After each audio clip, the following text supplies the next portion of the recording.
The human race is one of the wonders of the universe. We may be unique. And of all our remarkable properties, one stands out. It is that we are restlessly drawn to ask questions like, why are we here? What is the purpose of life? The great civilizations and cultures of the past came up with various answers, all unsatisfying, because they were made up rather than being properly investigated. So, can science come up with something better? I think so. It may sound presumptuous, but I believe science can tell us why we are here, tell us the purpose of human existence. The answer is an optimistic and inspiring one.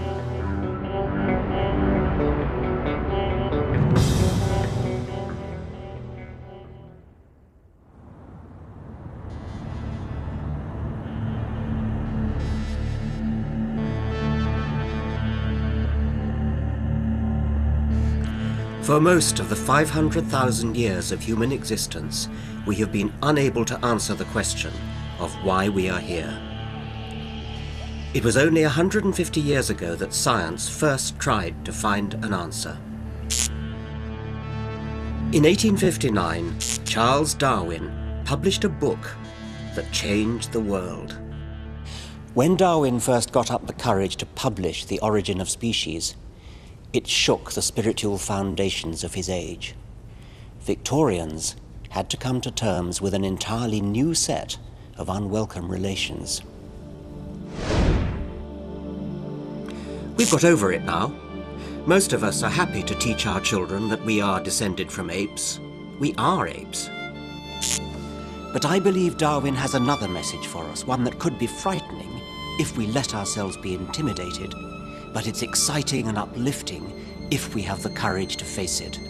Not only did Darwin provide the answer to the question how we came to exist, I believe his theory provides the only answer we're ever likely to get to the ultimate question, why we exist.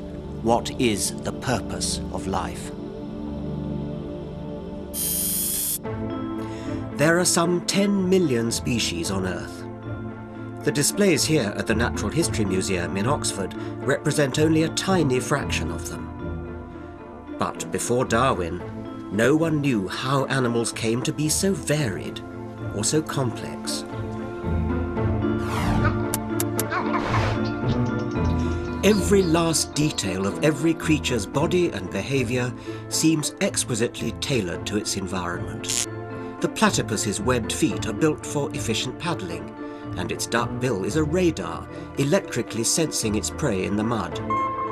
As for the cheetah, its sleek and nimble body is a formidable machine for catching prey.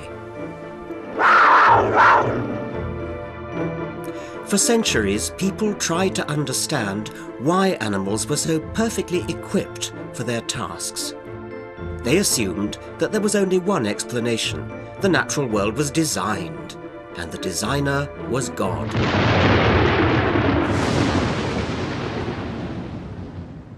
The Reverend William Paley, writing half a century before Darwin, put the case with his famous watchmaker argument.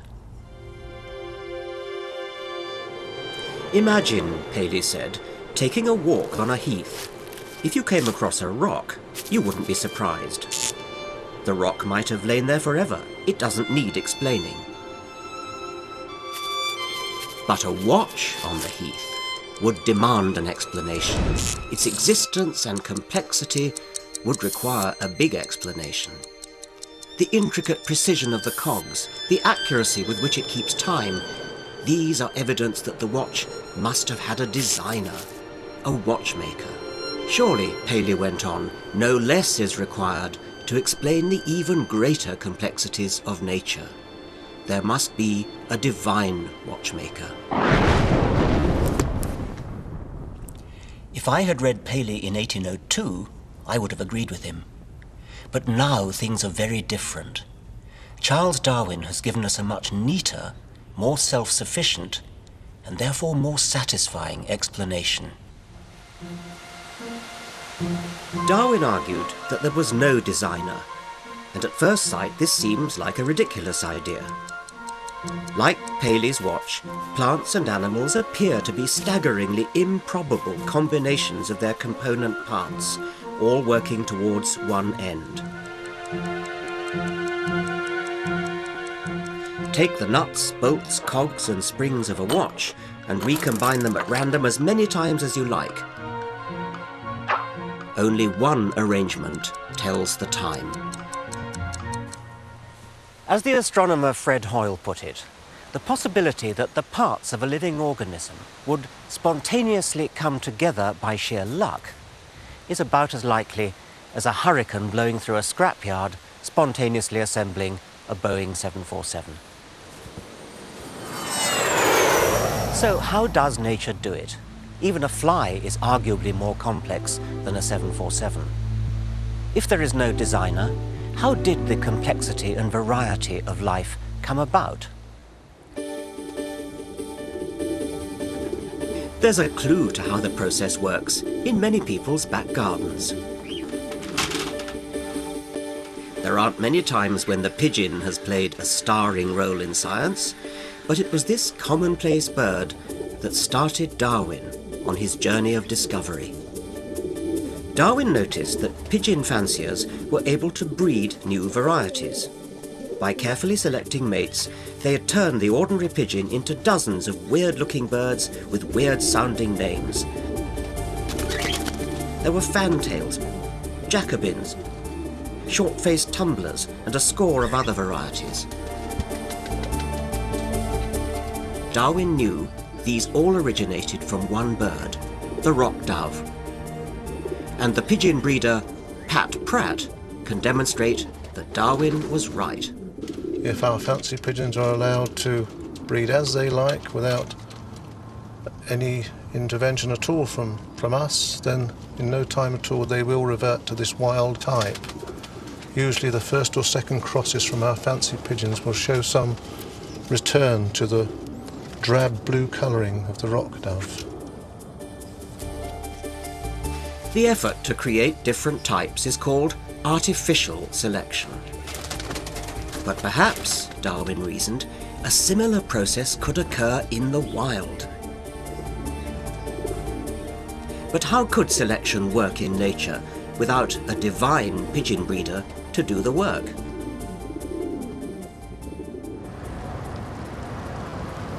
The work of natural selection is classically illustrated by the finches Darwin found on the Galapagos Islands. There are some 13 species, all with different beaks. Yet these varieties all evolved from one ancestral species, which arrived from the mainland with one type of beak. One now behaves like a woodpecker, using a cactus spine to hunt for grubs. Another now feeds on ticks living on giant tortoises. While a third, the vampire finch, feeds on the blood of seabirds. These are all activities requiring different types of beak. Natural selection is about survival. The beaks changed because the changes helped the finches to survive. And there wasn't a designer in sight. When Darwin first explained evolution by natural selection, many people either wouldn't or couldn't grasp it. I myself flatly refused to believe it when I first heard it as a child. For Darwin's theory to succeed, it had to explain both the wonderful variety of nature and its astonishing complexity. It does both with the utmost elegance. My colleague George McGavin has devised an experiment to show how natural selection works in practice. It explains how insects acquire their camouflage. They do it tiny bit by tiny bit. What we've got here is an artificial woodland floor on which I've placed a variety of insects. Some of the insects are very easy to see. Some of the insects are not so easy to see, and a few of them are extremely hard to see. Okay, what I want you to do is to pretend you're in a woodland, okay? and it's sort of darkish, okay? And you're hungry birds, okay? And you're hunting for insects to eat. So if you see anything which you might want to eat, you can say, I can see an insect. Right. Who can see an insect? Me! Right. How many can you see? 3. 3. 2? I can't see any. The children play the role of predators. They show that even a little camouflage gives an insect some advantage, so long as its predators don't get too close. I think I saw some. No. How about that one there?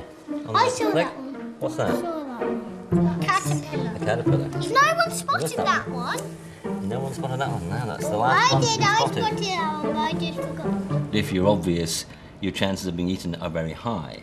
And therefore, over time, small changes which make you not so obvious will be selected and will be passed on. And so at the end of thousands of years of evolution, the end result will be, or ought to be, an insect which is extremely well hidden in its background. The success of those hidden insects shows how natural selection rewards even tiny changes. The process of natural selection explains how simple structures over millions of years eventually evolved into complex, astonishing creatures like the dinosaurs. Or us. But natural selection is not some kind of awards ceremony where nature applauds interesting new genetic mutations. It's not nature's fashion show. It's a competition to the death.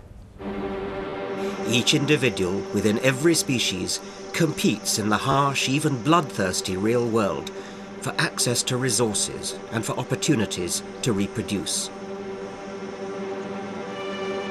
Natural selection is all about living long enough to pass on your genes. Darwin realized that wild animals compete to survive.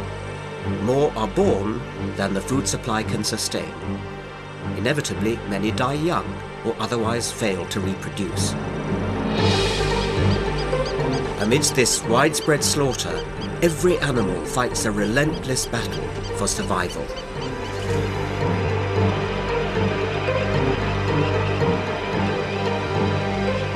In the natural struggle for existence, some variants were better at surviving than others, and they passed their good qualities on to the future.